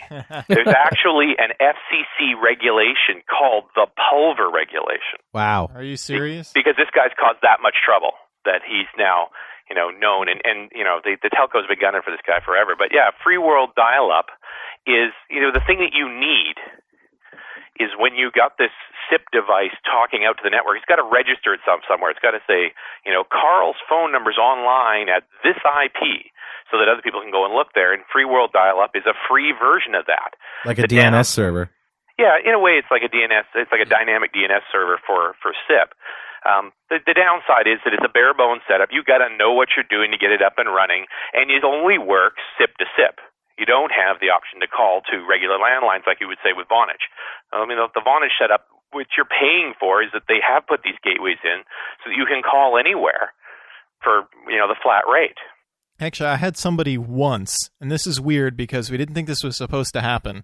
And, you can choose to not believe me if you want, but one of my friends was using some Free World Dial-Up type client on his tablet PC he had in my house. And, he was calling his system at home, and he was calling, all these other things. And then he dialed a telephone number, and my cell phone rang. Spooky. And he tried it again later, and it said no available lines. So it seems like... Yikes. Maybe someone somewhere at Free World Dial-Up is experimenting with setting up gateways or something. Right. And, had accidentally flipped the switch. Or left it open. Yeah. Or we had turned it on to do some testing, and you happened to slip in at just that moment. Yeah, exactly. So, I'm wondering, and I have a sort of open source, free software thing going on that's, it's actually I'm the dark side of .NET Rocks, and I have my Linux server and all of that stuff. But that's why we still love you, Jeff. I got Linux going on. Yeah, I'm on the you get dark Linux side too. going on my server. Two of the 8 machines in my rack are running variations of Red Hat. I was actually wondering about that. Okay, see, we were lying, and we found you out. We're totally reporting to the Microsoft SWAT team. Yeah, right. Yeah, the black helicopters are circling trap. up. So what I was wondering is, why is Vonage making all of this money when people can set up gateways themselves and just do things that way? I mean, the technology exists now so that you don't have you have boxes like Vonage boxes, and you can drop gateways anywhere that are hardware, and people can use regular telephones to talk to their whatever box to talk to gateways in other places. Why is it a corporate infrastructure and not like a private one? Or sorry, why not a public one? I think it's the complexity and caring and feeding for it. And Vonage really does make it simple. You can That's wander true. into your friendly neighborhood computer store, pick up one of these boxes, go home, and have a dial tone in 20 minutes. You don't need to know any more than that. So, you're right. For geeks like us, if we knuckled down, we could set all this stuff up ourselves. And that's really what Jeff Pulver's done with his whole Free World Dial-Up. He said, look, if you know your way around this stuff, here you go. Knock yourselves out. It's for free. But if you don't know and you don't want to know and you just want the thing to work, well, here you go. Yeah, right. Now, you're also a wireless nerd, as I found out at DevTeach. As we were arguing over all the different types of access points. And So tell me what Richard Campbell's house looks like from a wireless standpoint. Well, I have an ABG in the basement, and then I have a BG upstairs that are mapped to the same domains with WEP on, of course. I take it you course. like microwaves. Yeah, well, we've got a fairly lousy cell receiver signal in here, so cell phones don't work all that well in the basement. So I found this company that actually manufactures the 1900 megahertz repeater. It's about $600. So you throw a YAG antenna up on the roof, aim it at the nearest cell tower, and then you can have your own puck antenna inside the house. And that was sort of where the wife drew the line. That's really cool. Yeah. She says, okay, that's enough microwaves. So do you actually have that device? Or No, I was all set to order it. And she drew the line in front of it. I got the spousal veto right there, right? You know what you should do is you should get her, say, well, can I get rid of, one of the access points and get this? Yeah, would that help? So that's one thing I loved about Bluetooth is now I can keep my cell phone in my pocket, use my wireless headset, get testicular cancer and brain cancer at the same time. Now, Richard, the thing I found about getting things past the wife is you have to buy her some jewelry at the same time. So it's going to cost you twice as much, but it will work. It will eventually work, yeah. So if you buy her some jewelry and you buy the thing, then it's actually, that works. Yeah, just to put the cell phone hockey puck in, get it working reliably, too. Yeah.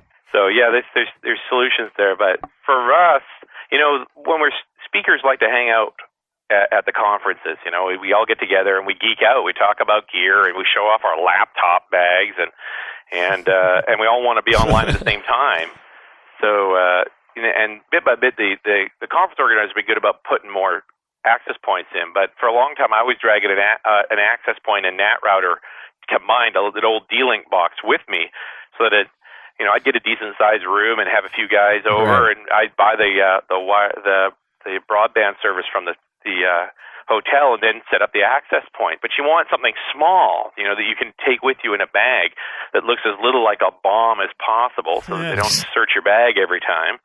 And we found some amazingly tiny ones. D-Link makes a little thing that's maybe 4 inches across that has everything in it. And Asus also makes one, the 330, that is quite small too, although it doesn't have a NAT router. But the king now, the one I still don't own, and I got to go buy one, is made by Apple, of all bloody people. Really? Oh, yeah. Their Airport Express, man, is the most amazing little gizmo I've ever seen. It is, it's tiny. It's like 4 by 3 by 1. It doesn't have a wall wart. There's no brick attached to it. It actually has the outlet jack sticking out of the side of it. They just fold out. You stick it in the wall. It's NAT router built in. G is built in, so you can get on the wireless. That's everything you need right there. And then the kicker is what they're actually selling it as for about $140 US. It has stereo outputs. Wow. It integrates with the iTunes software. Oh, you're joking. That's so cool. Are you serious? So you can go to your iTunes software on your PC, say play, and it'll give you a list of all the access points that are in your network, and you say, put it out that one, and that's plugged into your stereo upstairs, and off you go. That's so cool. It's an amazing little toy. Whew. And while you were saying, the reason I laughed wasn't because of the size, but Rob Windsor said in the chat room, Richard's laptop almost ate my little Acer at DevTeach. Your laptop is the biggest laptop I've ever seen in my life. The last time I had a laptop this big, it was made by Compaq, and it looked like a suitcase. It is amazingly huge. It's not a laptop. It's a desktop machine that has this monitor attached. And yes. It's a good 12 pounds. So this is a new Dell, right? This is a new Dell XPS, which is, it's a 3.4 gigahertz P4 Hyperthread with an 800 megahertz front side bus. That's and a 128 meg video card. It's the full-bore machine. Yes, but is it water-cooled? It is not water-cooled, and that pisses me off, too, because there's lots of fans of this thing, and it is loud when it's running hard. Why'd you go for that instead of a Centrino? I just felt that the Centrino wasn't physically large enough. And if I really want to be a stud in the speaker lounge, you need a really big, ugly machine. Because people are going to be looking at your computer, right? Yeah, that's all they look at, really. And of course, especially in my sessions, because the machine's so big you can't see me if I sit down anyway. Rich says to keep giving those specs. He's getting a Woody. Dual overhead cam with quad Hemis and a blower. Yeah, that's it. And you just rattle those numbers off. It's the 1950s again, you know. Yeah, it really is. Yep. Instead of a Ford, you've got a Dell. Hey, wasn't that restaurant awesome in Montreal that we went to, Berlin? Oh, the German place? The German restaurant? Oh, yeah. We Food that sticks to your ribs like Elmer's glue. It was something else. This guy that we met up there, Claude, took us around, and he had taken Tom Eberhard and I to this restaurant last year, and we decided to go this year, but Tom couldn't make it because of timing and schedules and all this stuff. But anyway, so Richard and I and Claude went out to this restaurant. Biggest schnitzel I've ever seen in my life. It was freaking awesome. Yeah, if you like German food. It was the biggest schnitzel I've ever seen. It was astounding. Almost as big as your laptop. Yeah, almost as big, but a little thinner and not quite as hot. Yeah, and your laptop didn't taste as good either. So, well, you know, you put enough sauce on it. Plus, yeah, I think I need to stuff my laptop with mushrooms. Calm down, Rory. It was good. He doesn't like mushrooms, I don't think. No You're not a mushroom guy, Rory, right? I have an utter total fear of them and hatred and loathing. Alfred in the Brian chat Jepson, room. No, go ahead. Brian Jepson out at O'Reilly put it best when he said, I don't like them either. And I said, why? And he said, because I feel like at any minute they would rise against us. And I think he's right. That's kind of how I feel about it, too. They're eerie things. They're not like plants or animals. They're their own thing. And I don't like it. Spores, gills, mushroom. I can't. That's on your this head. isn't my show. Mushroom cloud. You think that's a coincidence? Huh? Alfred says, "Hey Carl, aren't you going to drink some whiskey anymore during the show?" And the answer is no. I've actually, after going to Dev Teach, I'm swearing off of food and drink for 30 days. What do you do Food with Dev and Teach? drink? We just ate so much. Oh, okay. My God. Yeah, we ate our way across Montreal there. We did some serious damage. We had some good scotch. We had some great food, lots of it, and it just never stopped. So I barely made it home. Seriously, I fasted for a day, and I'm still full from that schnitzel. Actually, was the killer. Yeah, you said you weren't going to eat it all. You said that. You looked I at did. It, you've marked off half of it. You said, I'm only going to eat this. And You ate the whole bloody polished thing. it off, except for a couple of bites. Yeah. And the red cabbage and that dark beer. Oh man, it's just Red cabbage is really good, though. Yes. I mean, when you go to a German restaurant and you get that stuff, it's hard not to eat everything put in front of you. Oh, yeah. In one of those places, unless there's pork or mushrooms involved, in which case. So I'm actually haven't had insane. coffee for a couple of days, no booze, just trying to come back to earth here a little bit. Yeah. But it was a fine show. It wasn't a huge show, but it was a good show. Yes, it was good. It was great, actually. And there was this magician guy who was going around doing card tricks that we got to talk to and meet, show me a new trick or two. But when you see somebody doing close up card tricks, close up like you're looking 5 inches away from the cards and you still can't see, and the thing is, what he's doing and you can't see it. Yeah. That's really, really impressive. Wow, it was awesome. So, have we run out of nerd topics? No, we couldn't have run out of nerd topics. There's always more.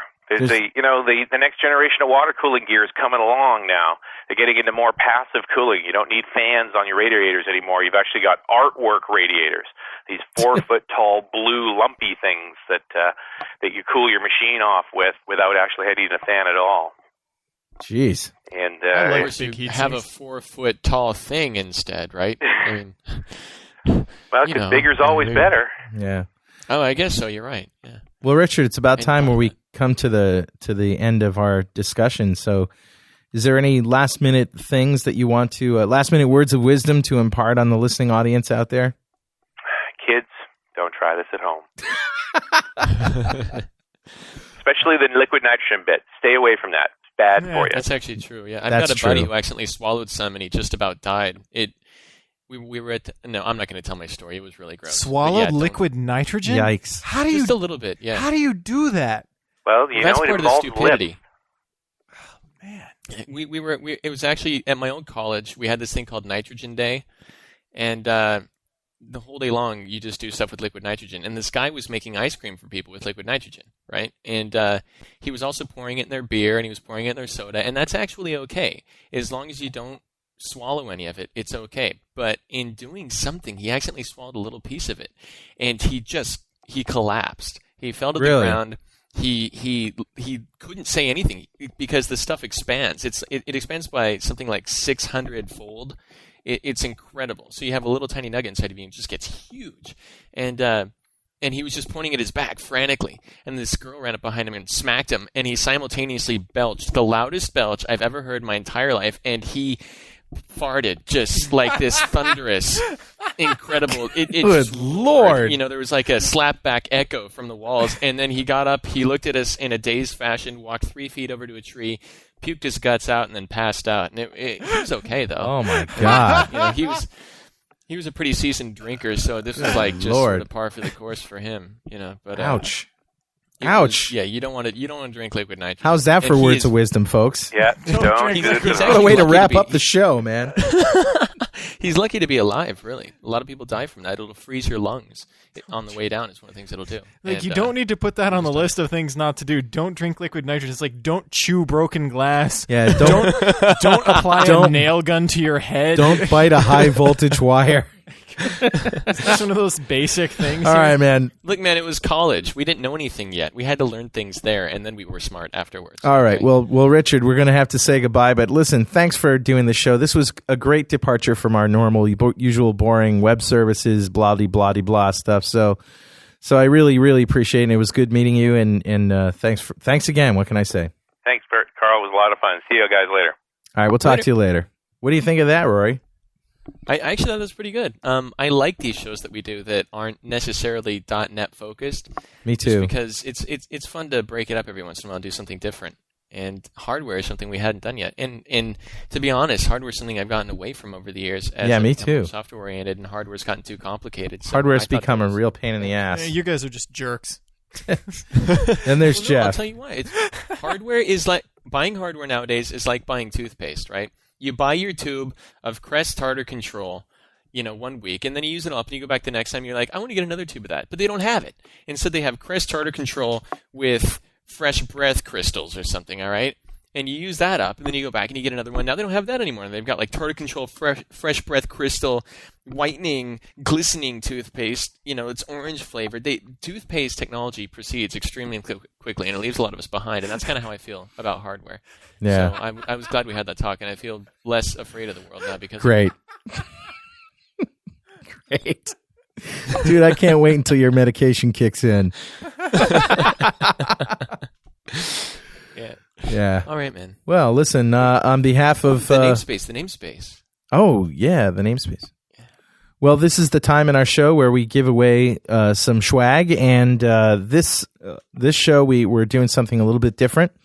Thanks to Jim Duffy, who gave me this Geek Man guy. I think it's so good, we're going to give one away. So it's a Geek Man action figure, and right now we'd like you to go to www.franklins.net/call.netrocks and get yourself and go ahead and enter your namespace of the week, and we will pick from a lucky listener. And go ahead and do that. So, Rory, you going to go out and get some water cooling equipment and go to town, or what? I like talking about this stuff and I like thinking about it, but I'm so busy just with like the writing and the software and the coding and also trying to maintain a reasonably healthy social life that I don't know if I could get on my hands and knees and retrofit my computer with water cooling. Plus, because I'm running these 2 laptops, I don't actually have any fan noise anyway, so there's not a lot of reason for me to do it. But I like talking about it. Oh, good. Yeah. And the winner of the Geek Man action figure is Clark Scott, ladies and gentlemen. Yay! Bravo. So this has been a great show, and on behalf of myself and Rory Blythe out there in Portland, Oregon, and Jeff Maciolik on the sound guy. Thank you. Chiming in there. We really enjoyed your contributions to the conversation, man. Thanks. It was fun. This is fun. I So had a good time. this is .NET Rocks signing off until next time. Go write some good code.